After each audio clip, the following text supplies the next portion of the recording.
Pero kung bago ka pa lang sa aking channel, paki-like, share, and click the subscribe button and the notification bell para lagi kayong updated sa mga parating ko pang uploads.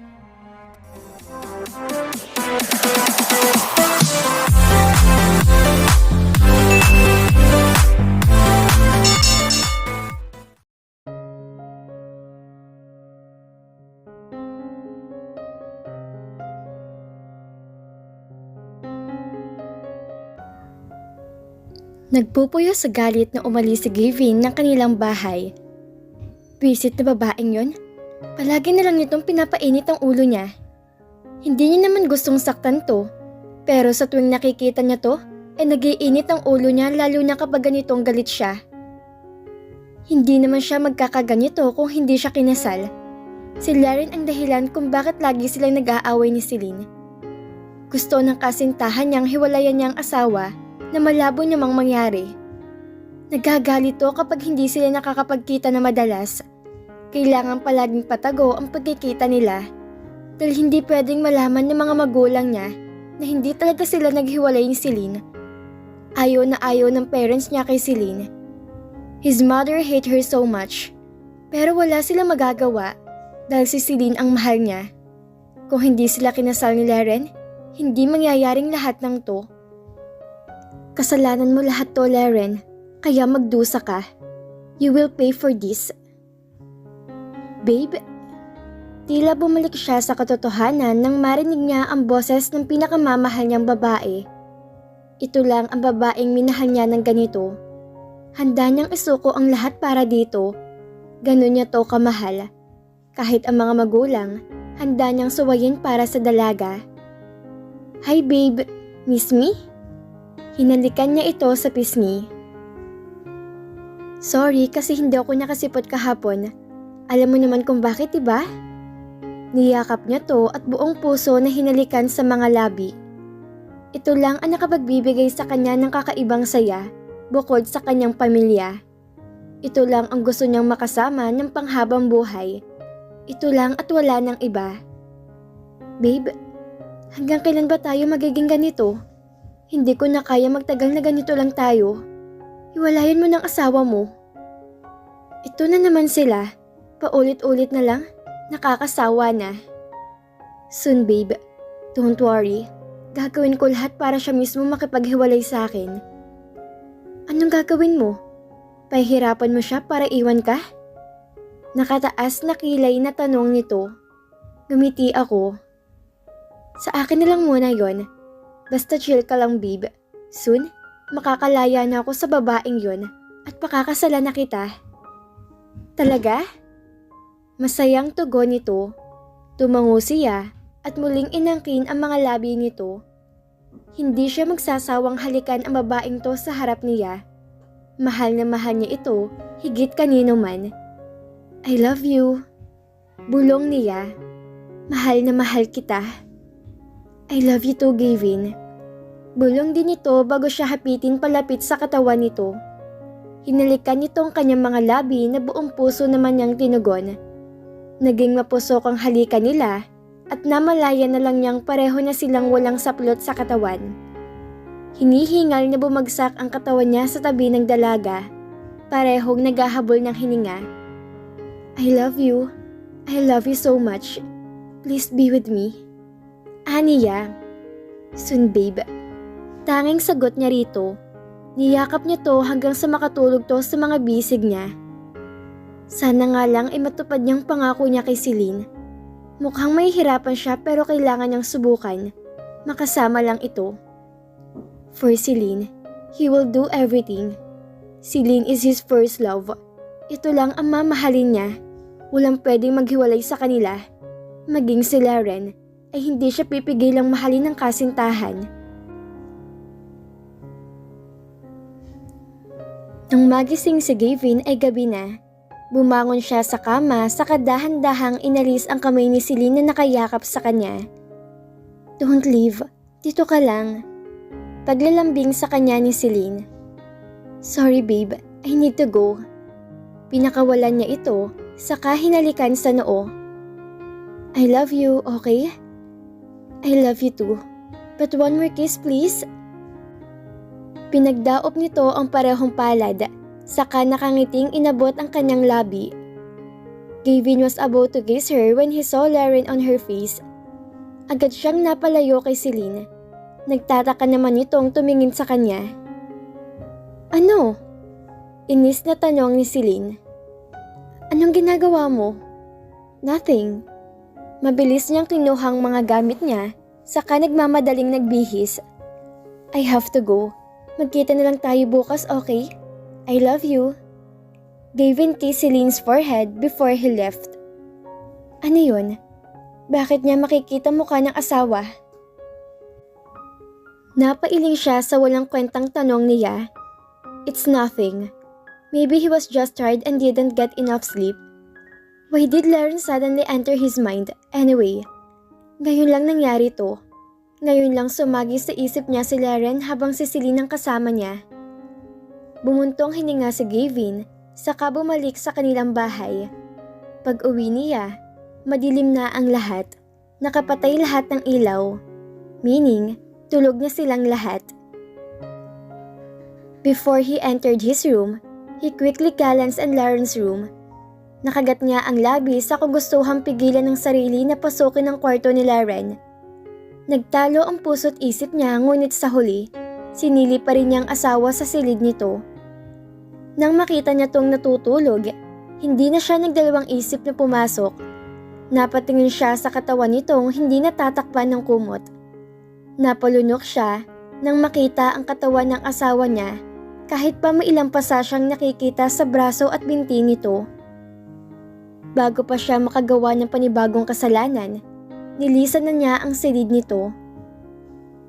Anong meron sa kanya? Bakit bigla siyang nakaramdam ng init sa kanyang katawan? Nakita niya lang ang asawa.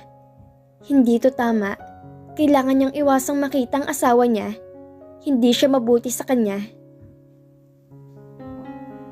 Nang magising si Gavin kinabukasan, si Laren agad ang unang pumasok sa isip niya. Which is not normal. He had to get rid of what he was thinking about Laren. It's not even funny. Kaya para mawala sa isip niya si Laren, naligo na lang siya at kinalimutan ng nakita kagabi.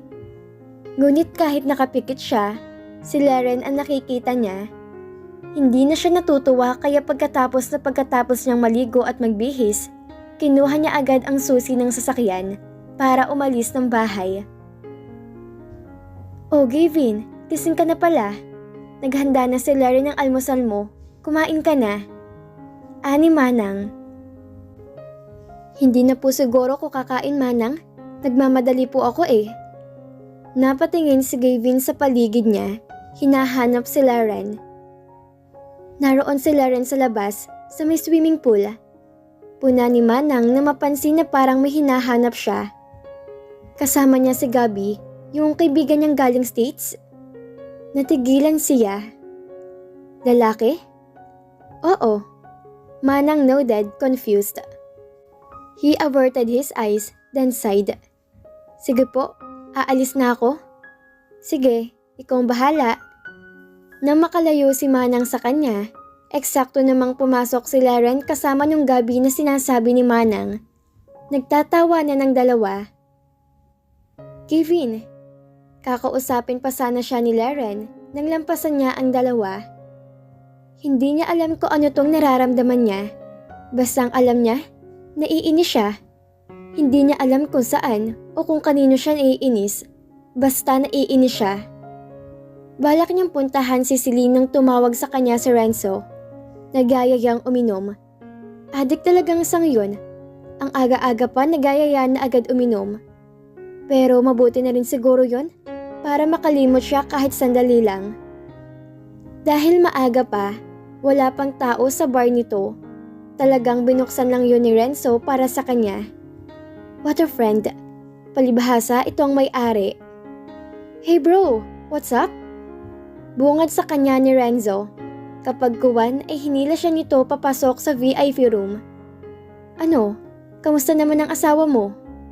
Sinamaan niya to ng tingin. Don't ask me. Pumunta ko ron sa bahay at tanungin mo siya. Ito naman, ang init agad ang ulo. Nagtatanong lang naman eh. Ano bang nangyayari sa'yo? Ewan ko, hindi ko rin alam. Uminom siya ng alak, saka pabagsak yung nilagay sa lamesa. Napailing na lang si Renzo sa kanya. Pambihira ka naman. Ito pa oh, uminom ka pa. Magpakalasing ka. Grabe kung makaasta ka parang broken hearted ah. Bakit ako lang? Kasama ka. Ikaw ang nag-aya eh. Oo nga pala no? Tumawa ito, sabay kamot sa ulo. By the way, how's your relationship with Celine? Going strong pa rin ba? Oo, sabi ni Gavin. Siya pa rin ang gusto ko. Okay. Renzo became serious. Pero bro, hindi ako boto dyan sa ginagawa mo ah. Kailan mo ba tatapusin yung relasyon niyo ni Celine? Tumahimik ka. I'm just telling the truth. Gavin, you're married. Even if Celine came first. Laren is still your wife. Have pity on her. Tinanggalan mo na nga siya ng kalayaan, sasaktan mo pa? Tigil-tigilan mo ng pananakit mo kay Laren. Hindi ko kailangan ng advice mo. Basta, pinigyan na kita ng babala. Huwag kang tatakbo sa akin kapag iniwan ka ng asawa mo ha? Eh di maganda yun. Yun naman talagang gusto ko eh, ang maghiwalay kami. Really? Hamon nito sa kanya. Tatandaan ko tong araw na to ah. Tatandaan ko to. Makalipas ng ilang oras, nakaramdam na ng hilo si Gavin. Dumodoble na rin ang paningin niya. Pero kahit lasing na siya, hindi pa rin nawawala sa isip niya si Laren. Oh, mukhang lasing ka na ah. Renzo smirk. Ano, hatid na ba kita? Tumahimik ka. Sumigaw siya. Bigyan mo pa ako. Fine. Iling ni Renzo. He seemed very thirsty for alcohol. Sunod-sunod siyang uminom habang si Renzo ay nakabantay lang sa kanya. Uy, tama na. Inagaw nito ang hawak niyang bote. Let's go. Hatid na kita. Mamaya na. Ungot niya sa kabila ng kanyang hilo pero hindi nagpaawat si Renzo. Hinila siya nito palabas saka kinuhang susi sa bulsa niya. Dude, come here. Tawag nito sa isang lalaki na mukhang isa sa mga empleyado nito. Drive my car. Sumunod ka sa akin, okay? Opo. Nang makarating sila sa bahay nila, agad siyang inihiga ni Renzo sa sofa. Inaasahan niyang sasalubungan siya ni Laren, pero ilang minuto na ang lumipas, hindi niya ito nakita. Grabe, ang bigat mo? Reklamo ni Renzo. Where's Laren? Tanong niya nang lumapit sa kanya si Manang. Uy, hinahanap.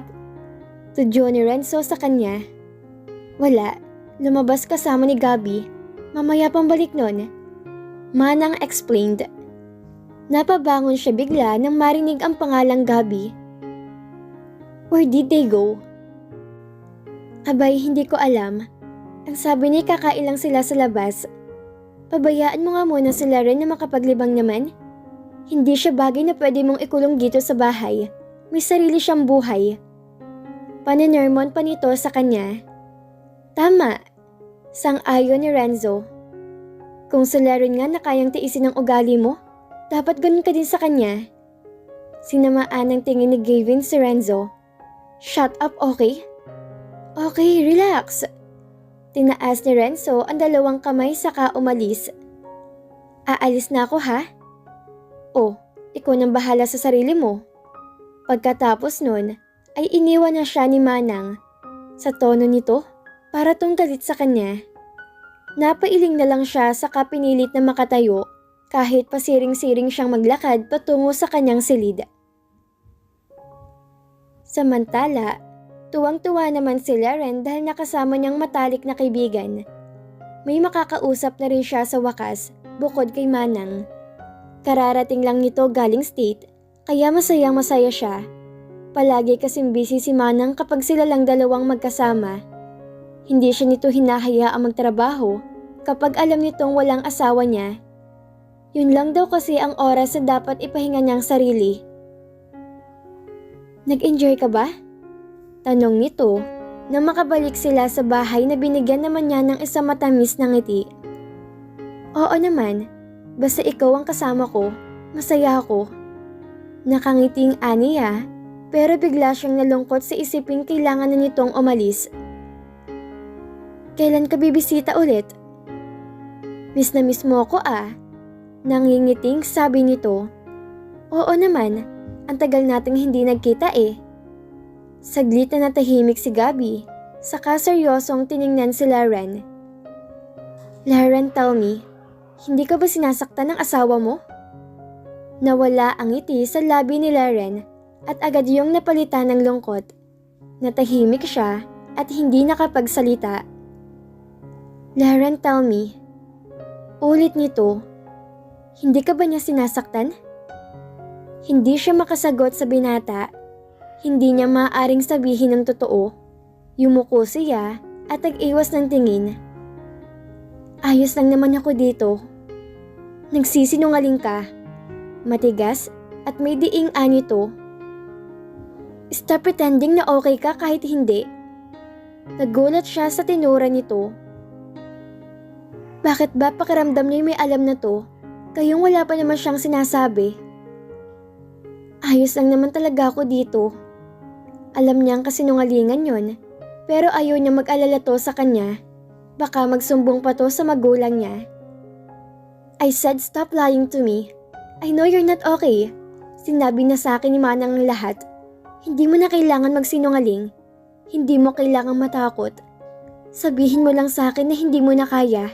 Tutulungan kitang makaalis dito. Anito, na kinailing niya. Hindi ko kaya. Why? Sinasaktan ka niya, Lauren. Bakit ayaw mo siyang iwan? You can't do this to yourself. Nag-aalala ako. Ayoko nakikita kang nasasaktan. Nagpapasalamat ako kay Manang dahil sinabi niya sa akin ang lahat. Kung hindi ko pa malalaman. Nag-aalala siya sa'yo. Ayaw mo raw ipaalam sa parents mo kung ano nangyayari sa inyo mag-asawa. Lauren, I'm your friend. Please, wag mong hayaan niya saktan ka niya ulit. Umalis ka na lang dito kung hindi ka man masaya sa piling niya. I can't do that, Gabby. Hindi ko siya kayang iwan. Kaya ko pa namang magtiis eh. Siguro kapag hindi ko na talaga kaya, aalis ako. Pero sa ngayon, kaya ko pang magtiis. Dito lang ako, Gabby. Hindi ako aalis sa tabi niya. Saka ko na lang siguro hihingi ng tulong mo kapag hindi ko na talaga kaya. Pero Lauren, nag-aalalang hinawakan ni Gabby ang dalawang kamay ni Lauren. Nangungusap ang mga matang nakatingin sa kanya. Alam niyang nag-aalala lang ito, pero hindi niya kayang iwan si Gavin. Not now. Please, Gabby. Muling pakiusap niya. Okay lang ako dito. Huwag ka masyado mag-alala sa akin. Pangungumbinsi niya. Huminga to na malalim bago muling nagsalita. Mahal mo ba siya? Tanong nito. Ayun na naman ang mga tanong na hindi niya masagot-sagot. Bakit ba sa tuwing maririnig niya yon ay bumibilis ang tibok ng puso niya? Ito ang ikalawang pagkakataon na may nagtanong sa kanya kung mahal ba niyang asawa niya. Ngunit kahit siya sa sarili niya ay walang makuhang sagot. Dahil pa rin ba to sa pamilya niya? Kaya hindi niya to magawang iwan? O dahil may pagtingin na siya sa asawa? Hindi na niya alam ang iisipin. Naguguluhan siya. Ano nga bang nararamdaman niya para dito? Maging siya'y kinu-question ng sarili. I don't know. Napailing si Lauren sa sagot niya. Gabby sighed. Okay, hindi na kita pipilitin sagutin yon. Mauna na ako. Basta kung kailangan mo ng tulong, nandito lang ako ha. Just call me, okay? Tumango siya. Okay. Good. Hinalikan siya nito sa noo, saka nagpaalam. Take care, okay? Lauren just hummed and nodded to Gabby. Ingat ka rin sa pag-uwi. Yes, I love you. Bulong ni Gabby na narinig naman ni Lauren. I love you ka dyan. Kunyaring naaasar na tugon ni Lauren. Sige na, umuwi ka na. Sige, Paalam. Habang papalabas ng bahay si Gabby, ayun si Gavin at tahimik na nakatingin sa dalawa habang nagpapaalam sa isa't isa. Hindi maintindihan ni Gavin ang pakiramdam niya, pero sa nakita niya ngayon para siyang bulkan na handa nang sumabog sa sobrang inis. Lalo na marinig niya ang sinabi ng Gabby na yon. I love you pala ha? Kukuha lang sana siya ng tubig dahil nauuhaw siya. Pero na makita niyang dalawa na nag-uusap sa sala, hindi na niya naituloy ang gagawin niya.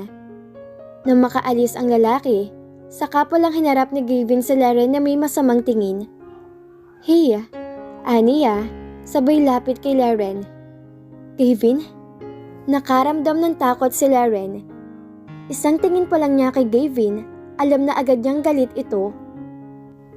Sino may sabi sa'yong pwede ka makipag-usap sa taong yon? Malamig at walang emosyong tanong ni Gavin sa asawa. Nakita niya ang gulat sa mga mata ni Laren, ngunit binaliwala niya lang yon. Nag-uusap lang naman kami. Nakayukong paliwanag nito. Kinakabahan. Ramdam na ramdam ni Gavin ang takot sa tinig nito. Tumingin ka sa akin kapag kinakausap kita. Lumapit siya rito at sa pilitang pinaharap sa kanya. Hinawakan niya ito sa baba at mabilis na inangat ang ulo gamit ang isang kamay niya. Mula ngayon, hindi ka na pwedeng makipag-usap sa kahit na kanino. Si Manang na lang ang pwede mong kausapin bukod sa akin at sa mga magulang natin. Walang habas na yung sinabi. Pero, wala nang pero. Halika rito. Hinila niya to paakyat sa kwarto. Hindi alam ni Gavin kung anong klaseng espiritu ang sumapi sa kanya. Bastang alam niya na iinis siya sa nakita. No, please ayoko. Umiiyak at nagmamakaawang nagpupumiglas sa kanya si Laren. No, hindi pa ako tapos sa'yo. Madilim ang mukhang aniya sa asawa. Huwag kang matakot, mahal kong asawa. No, please, anong gagawin mo sa akin? Ramdam niya ang kaba at takot ng asawa niya, maging ang panlalamig ng kamay nito. Ngunit hindi niya yon binigyang pansin. Na makarating sa tapat ng pinto ng kwarto niya, kaagad niya yung binuksan at pinapasok sa loob ang asawang luhaan at nagmamakaawang pakakawalan niya. Sinara niya ang pinto at pabatong itinulak ang asawa sa kama. Gavin, ano gagawin mo sa akin? Relax ka lang. Lumapit siya at marahang hinaplos ang makinis nitong pisngi. Asawa mo ko, hindi ka dapat natatakot sa akin. At saka may karapatan akong gawin lahat ng naisin ko sa'yo. Nakangising sabi niya. Pinasagdahan niya ng tingin ang kabuuan nito mula ulo hanggang paa. You look good. Umiiling ito. No, please, parang awa mo na, pakawalan mo ko. Sarado ang isip niya ng mga oras na yon. Kaya kahit anong pagmamakaawa pa ang marinig niya, hindi niya ito pakakawalan. Kinababawan si Gavin na mag-umpisa tong bumangon. No, don't you dare leave me. Binigyan niya to na masamang tingin. Kanina lang ang saya-saya mo, tapos ako na asawa mo iiyakan mo? Bakit, Laren? Gusto mo ba siya? Well, sorry ka na lang. Dahil hindi kita ibibigay sa kanya. Hindi niya alam kung paano niya nasasabing mga salitang yon. Bastang alam niya, naiinis siyang makita tong masaya kasamang ibang lalaki. Bigla-bigla, gusto niyang maangkin ng asawa.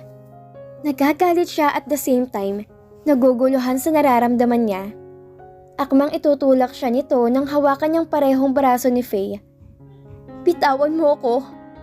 Nagpumiglas to. Ngunit hindi sapat ang lakas nito kumpara sa kanya. Please, don't do this. Ani Laren, nagmamakaawa habang hilam ang luha ng mga mata. Huwag ka nang lumaban, mapapagod ka lang.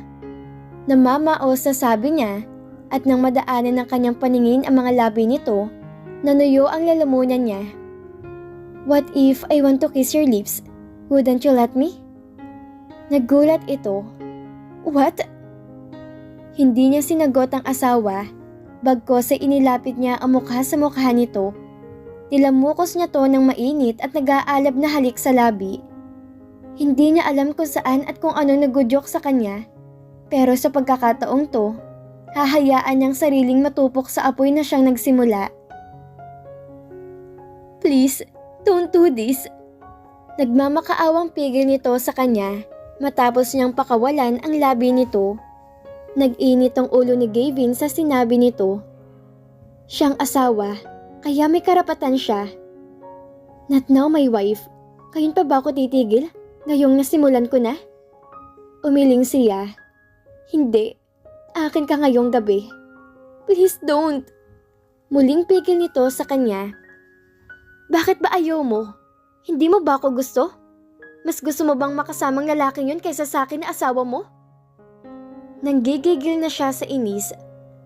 Wala kang karapatang tumanggi. Baka nakakalimutan mong mag-asawa tayo at kailangan mong tugunan ng pangangailangan ko. No! Sigaw nito na kinagulat niya. Dahil hindi ikaw to, ang tunay na Gavin. Mas gugustuhan pang saktan ako. Dahil yun ka. Makita pa lang ako nagagalit ka na. Hindi mo gugustuhin hawakan ako. Lumuluhang aniya. Hindi ako yung kailangan mo kung hindi si Celine. Siya ang mahal mo, diba? Bakit hindi siya pinuntahan mo? Dahil kahit kailan naman hindi ako naging sapat para sa'yo, diba? Natigilan siya sa narinig, ngunit ang kagustuhang maangkin nito ang mas nangibabaw sa sistema niya. No. Madiing aniya. You should be thanking me because I'm giving you now my attention you desire. Noong mga sandaling yon, ay wala sa isip niya ang kasintahan. Ang tanging nasa isip niya lang ngayon ay ang asawang nasa harapan niya. No! Kailanman hindi ko hiniling na gawin mo sa akin to. Aniya, ngunit umiling lang siya sa sinabi ni Laren. Nilingon niya ang drawer kung saan nakatago ang posas. Tumayo siya upang kunin yon nang hindi pinakakawalan sa pagkakahawak si Laren. Gavin? Kabadong tanong ni Laren na makita nito ang hawak niya. Don't tell me you're going to use that on me. Then I won't. Pinosas niya ang parehong mga kamay nito sa headboard ng kama. Gavin, pakawalan mo ko. Umiiyak nitong pagmamakaawa. Gavin, please. Ngayon, wala ka nang kawala sa akin. Dahil sa pakikipag-usap mo sa lalaking yon, ito ang parusa mo. Aniya, saka mabilis ang kilos na kinubabawan ito. No! Please don't! Muling pakiusap nito ngunit tila wala siyang naririnig. Naging bingi siya ng mga oras na yon. Pilit itong kumukawala sa mga hawak niya. Ngunit wala tong lakas para pigilan siya dahil nakaposas ang dalawang kamay nito habang ang parehong mga binti ay hawak niya. Please! Muling pagpapakaawa nito, ngunit hindi ang luha nito ang magpapatigil sa kanya. Gavin!